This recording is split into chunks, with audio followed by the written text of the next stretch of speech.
Okay, so here we go. This is the lecture for Design 300. I'm going to take away my little note.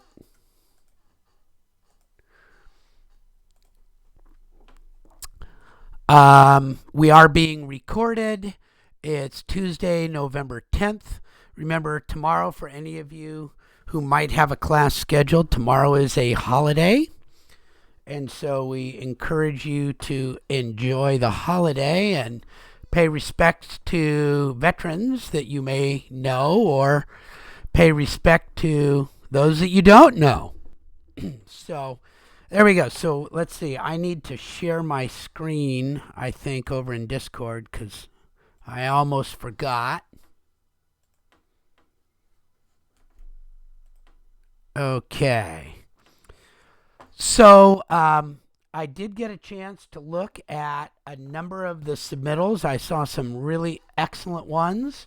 We're going to talk about Unit 7.3 a little bit. I'm going to show you what Adrian submitted for the construction project one because it was really, really cool. And we'll talk about the results of the preview check from 7.1 and 7.2 so that those of you who didn't turn anything in, here's the thing. You get what you get if you didn't turn in a pre-check. So for those who did not turn in a pre-check, that gets a little bit tougher to get excellent grade. I think most people who are on right now did do a pre-check. They were very good. Overall, very, very good. And I was able to write some notes. So we'll go take a look at some of those too. But let's take a look at what Unit 3 says right now.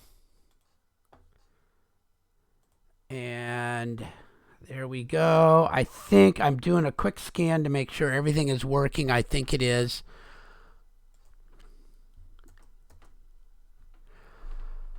So, again, we're talking, this comes up all the time. The best thing to do if you want to be ecologically conscious is to use less stuff. However, we don't always get to use less stuff. And so we want to be able to look at materials based on an eco-analysis. And sometimes there's not a lot of information you can draw, but it's just a good thing to get used to doing. So we want to be able to do that now with respect to structural steel. And this is specifically about structural steel. There's not much information about steel toxicity. And there's a little bit about life cycle carbon footprint. Recyclability, there's a lot. So we'll take a look at some of those things just really quickly. I gave you some starting places. Just remember, these are starting places, and then you need to go look a little bit more. As we did in the other ones, is you should take a bunch of notes and use little pieces of it. You should have 2 to 3 times the material in your notes that you end up using. That shows that you syncretized. Some people say synchronized, but syncretized means that you brought many pieces of information together. Some of it might even conflict with other pieces of information, and you made your own clear, concise summary of it. So here's some interesting information from AISC, American Institute of Steel Construction. So, and there's a whole thing on sustainability, which is what we're on, and it talks about it, and you can look it over and see. But one of the main things is when you see that something is being called sustainable by the group that sort of promotes or or uses this material, you want to be a little bit leery of it and really check them out. Okay? And so here they're saying, oh, it's a premier green construction material. Well, you want to make sure that that's really the case. And they give you some numbers. Okay? So they've increased water recycling, decreased greenhouse gas emissions. That doesn't mean it's sustainable. Reducing horrible by 36% to just bad is not necessarily good. So they haven't given you numbers there. So I look at that and I go, well, okay, sounds really good. But 1/2 of a truly gargantuan number is still big. And so I don't know what decrease emissions by 36%. Well, so what? 36% of what number? That doesn't tell me anything. That's called marketing. However, down here, it says LEED, which has nothing to do with steel. It's a green building rating system.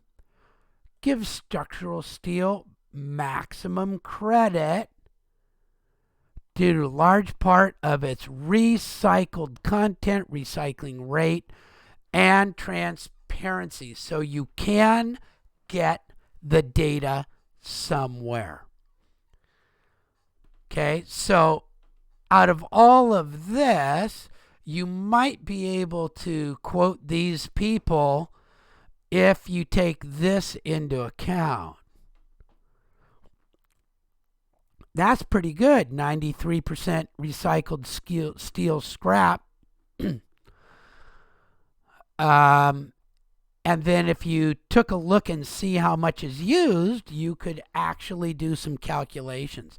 So you don't have to make this a huge math project, but I think you probably want, if you want me to believe you, you have to put some numbers to these percentages. I don't look at percentage. Okay? Twice 0 is still 0. 1/2 of infinity is still infinity. So math is really funny how, unless you're careful, you can tell somebody absolutely nothing with it. But this does mean something to me. This is an outside organization giving maximum credits. And so if you make sure that you're using steel with a certain percent of recycled content, that's probably pretty good. Okay, so when we talk about that, if you use this information, be sure explain why you think it's reliable. I would get more information than that. I do not believe that little bit is enough material or enough information to show that structural steel should be considered a sustainable product. I think you need more. Toxicity of the material. I gave you a couple of interesting ones here. Lead in steel. Now you would want to go and look and see how much lead is in structural steel, but lead is not good stuff. So you might want to look at that, and you might want to look at toxic release inventory. What is a toxic release inventory? And then look that up for steel. This is a program that's run by the EPA. Well, they have been in the past a reliable source. Not sure exactly right now, but I think you can use them as much as anybody else. So there are some places to look at. Covered chemicals. They talk about chemicals. You might also look at something called an MSDS, Material Safety Data Sheet. Okay, so there's another place. And tell you the truth, I didn't look up post-use, but I'm pretty sure that you'll find information that you'll not find information anywhere that says that that steel is particularly toxic when it's being put into a building. Okay, now during the welding process, there's some toxicity, and you have to have fume hoods and you have to have some stuff, but that could be in the pre-use section too, if you're talking about certain processes of machining and things like that. Life cycle carbon footprint, likewise, this is from the same people. It's cradle to grave, and you can read this and talk about it, but that is one of the they talk about pre-consumer waste stream, post-consumer waste stream, construction waste. So this is a pretty complex one, and it talks about them a little bit. And you can look at this and see what you think. There might be some other things that show where the carbon footprint comes from, and it's mostly in the smelting process. Okay, transportation costs. You can look some of that up. Steel is largely transported by rail and by ship, and you can see that those are considered the two of the most efficient ways of transporting. So you might look those things up and talk about them. So you can get a little bit deeper. I'm asking you to get a little bit deeper. Look at this point at what are the ways that it's transported. Is it transported by airplane, helicopter, truck, rail, ship? Is it available right where you get it? Okay, where is most steel made? Okay, you don't just get steel. It's not made at Home Depot. It's not made at Gale Manufacturing. They buy steel. There's a place in Woodland called Ames. It is the largest user of stainless steel pipe and tubing on the West Coast, and they're in Woodland. Okay, and they would get truckloads of stainless steel pipe every day. I know because I used to work there. But most of that came by rail to a nearby rail yard and then came to us by truck. So it was only the last maybe 40 to 50 miles that were by truck. A lot of it came into the port of Los Angeles, came up to Sacramento or San Francisco by rail, and came to us from there. So transportation, you want to look and see how it's transported when you talk about the ecological cost. And you should know that rail and ship are the two most ecologically, and you wouldn't think so because ships pollute like crazy, but they transport so much stuff. It's incredible. And then recyclability. Steel is highly recyclable. Where did that go? Steel recycling. Metal building manufacturers, so you better take this with a little bit of grain of salt and go get some stuff to back this up with.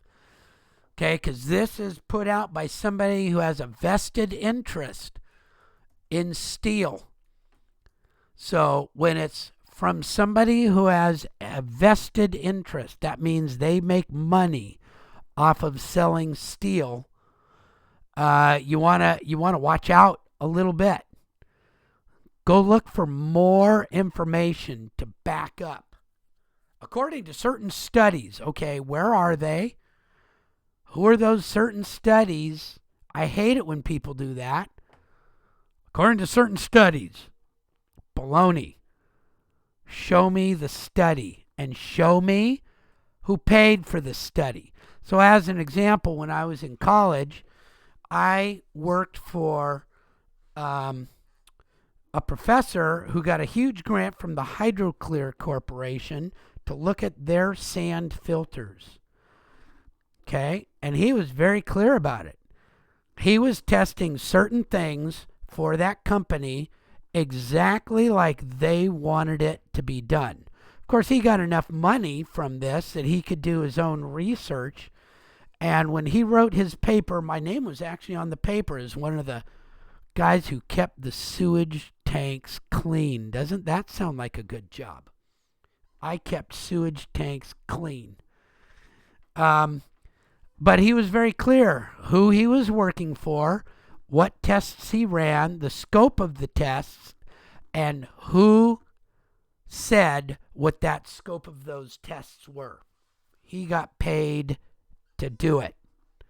Okay, and then he went on and did his own studies with the, quote, profit from doing those studies. And it turns out that it was pretty good equipment, and it really did a very nice job, and that it did do what they were saying and they would ask it to do. So we were able to corroborate. Now, I don't know how they used all that data, but the HydroClear Corporation made some very nice sand filters.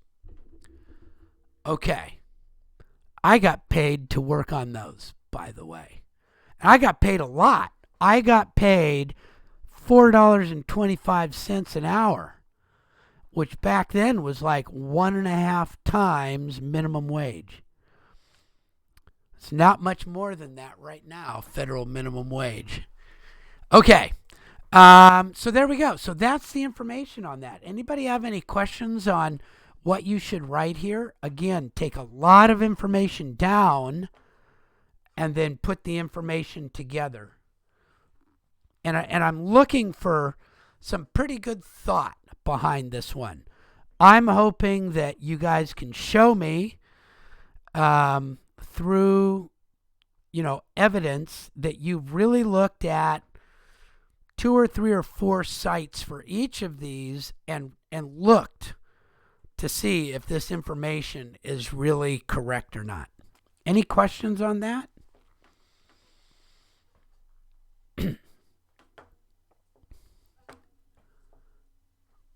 Okay, then I'm going to jump to, excuse me, the modules, and I'm going to show you a really cool submittal just because I thought it was really cool.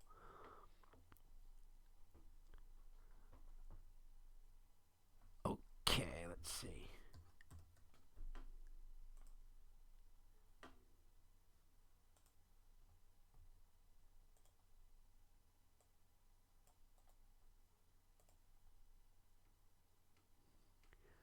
All right, so this is Adrian's portfolio, and Adrian chose to do the Minecraft project. I just want to show it to you because this is the first time we've done this, and so Adrian is a pathfinder for us.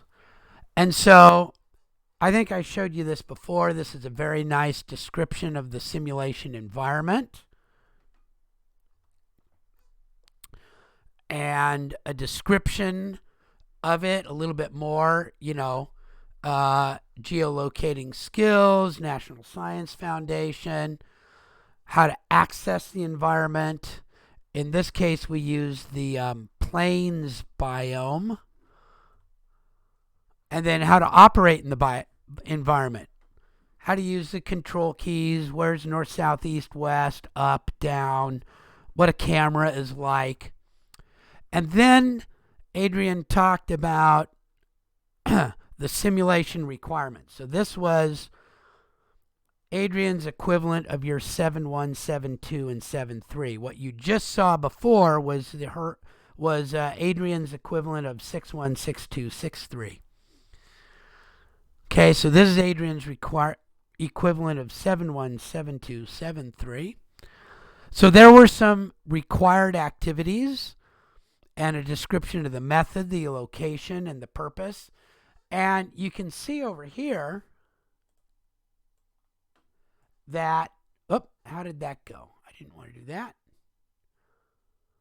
That this is what was given, and then you can see Adrian documented certain things that happened with the description of how it was going to be done, the location. This is the plains biome, and I gave some XYZ coordinates to go to, and then what was the purpose of what was being done. And so now the first required activities was the site analysis, which was basically walking the site, which Adrian did in Minecraft, clearing and grubbing, excavation and grading, and foundation work. So that's all really kind of cool stuff.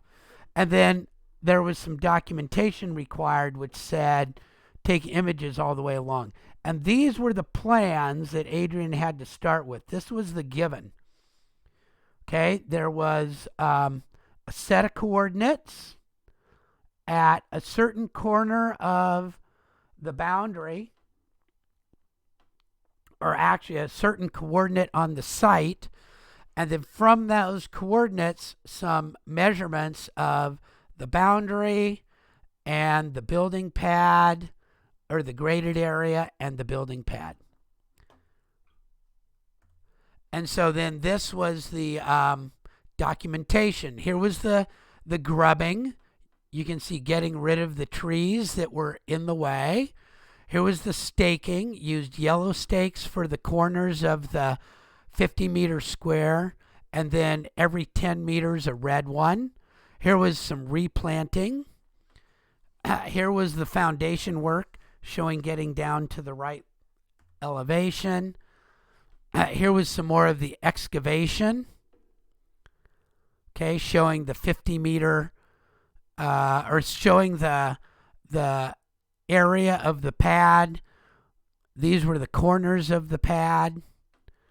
This is how the excavation looks. It's down to dirt, then gravel, then sand, and then a pour. There's another view of it. So really kind of a cool thing. And then there will be a little bit more going on. So if you look at that and you go, wow, that was really cool. I look at that and go, wow, that was really cool. That's a fine level of detail. I actually gave Adrian extra points. I was so impressed with that. I was like, wow, that was really, really cool. Okay, anybody else impressed with that? You guys impressed with that? I know I am. Okay, then here we go. Did I turn on the recording? Yes, I did. Good. So I want to go over a couple of things on here. So a couple of more people have some stuff in. I probably won't grade stuff that was turned in after the due date. It's going to be the best that we can do. But I wanted, Lena, you're on, but I'm going to show yours anyway. That should say typo. This is an excellent submittal. So I hope you don't mind me showing it. But this one is really, really nice. Now, the only thing that I saw was this. I think A36, I think steel is designated by composition, but A36 is mechanical properties, I think is what you wanted to say. So just look at that one thing. I think you just had a little typo right there. But then everything else is really, really nicely done on this. So I want you to see the level of detail that's there. And then I wanted to show Kate's also, because I think Kate, I also gave full marks to, because it was just done. And Kate focused on the MIG process. And this is one of the better illustrations I've seen. I don't know where you got it from, because I didn't go back and Kate and look at I didn't look at your links, but that's just a really, really nice example, and it really goes along with what you're talking about. And the one thing I wanted to bring up is many people talked about MIG, but forgot to tell me what the gas part was all about. They said metal inert gas, and then they talked all about everything except the purpose of the gas. But this says it right here. When the button is pressed, shielding gas keeps the metal from reacting with elements in the air. And that's super, super important, and that's why it's called MIG. Okay? Because it's got an inert gas. And I'll tell you, if you get little, they call them inclusions. If there's little bits of junk in the air flying around, and you get tiny, tiny little microscopic inclusions into these areas, they start to rust and corrode from the inside out. And so many, many welds actually rust from the inside out because there's no gas shielding. Well, now everybody uses MIG or one of the associated processes like TIG that are very, very, very clean processes that keep that from happening. Okay? And of course, this went on to say that one of the problems is that it has to be done in a workshop because if there's wind, it blows this gas away and you get those inclusions. So this was really, really nicely done. And so I wanted to show those two examples, two very, very, very different examples. But both of them show very clearly the level of detail that I think is excellent. And there's a lot of detail here, but it still is very nicely arranged. And so was Lena's. All right, so those are excellent examples. I also wanted to show some 7.2 because I think there were some excellent examples in there too.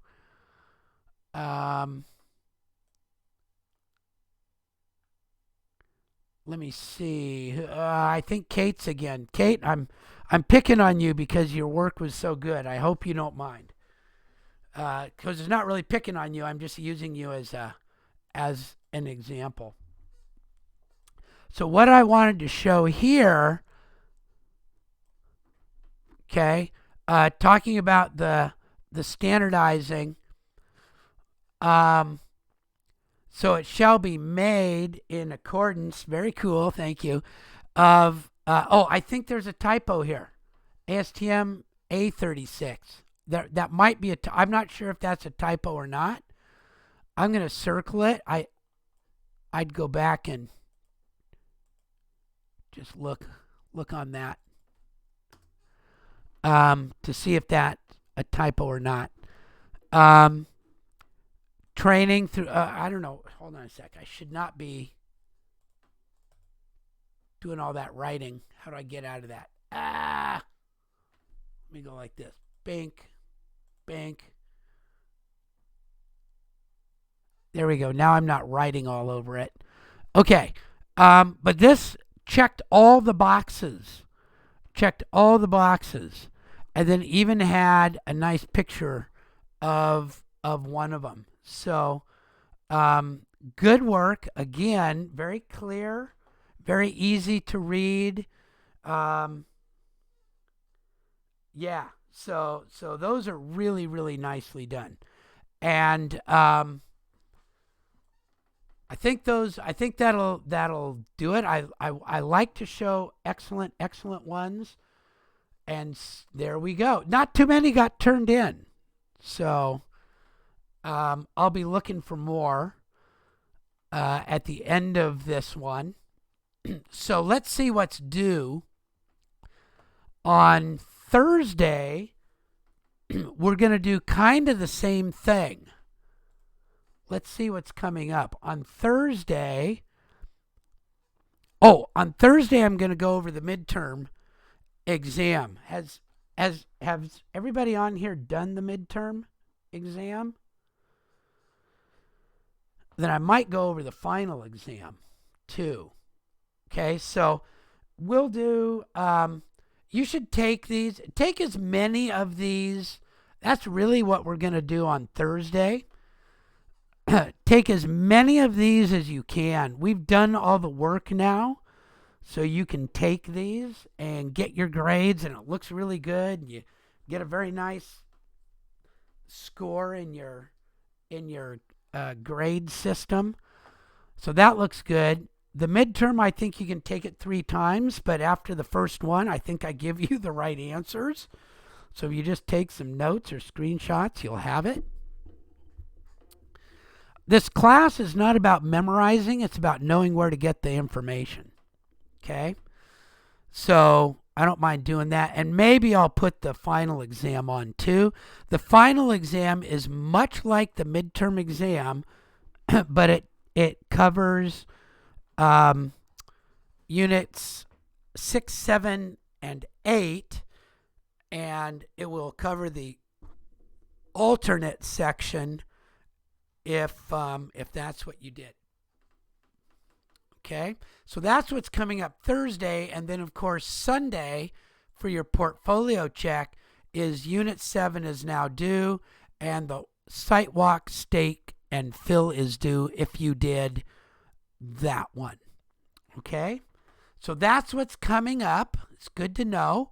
We're kind of getting down to it now. Remember, the 11th is a holiday. And so you're going to have these 2 weeks for Unit 8. Pink, pink, pink. And remember, the 26th and the 27th are holidays. So you've really just got the 3 days. But you guys are getting good at this research stuff, so it shouldn't be bad. And then we have 2 weeks. What we're going to do is we're going to spend 1 week on green building. I think it's really important that you understand what Cal Green is and how it relates to LEED in the building world, and do just a tiny little bit of work on that. And then the 8th and the 10th are putting together your final portfolio, which you've already done. Woohoo! But it's going back and making sure that everything's really well formatted, that all your references are in, all your spelling mistakes are done and fixed, and things like that. I give you this time to do it, and of course you can do. I'll probably have the final exam turned on sometime around the 7th, but for sure I'll have it turned on by the 11th, which is final exams week. And you just take it, and there you go. You're done. So let's see. That's what I had planned for today.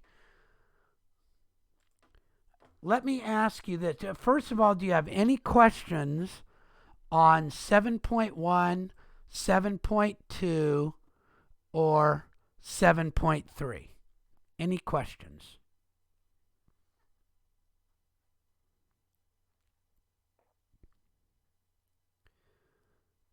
Okay. Kate, do you know what you're going to take next semester? And if not, do you have any questions about what you might be looking at taking?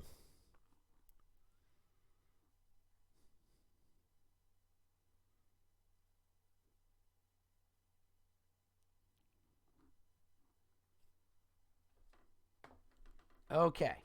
So that's cool.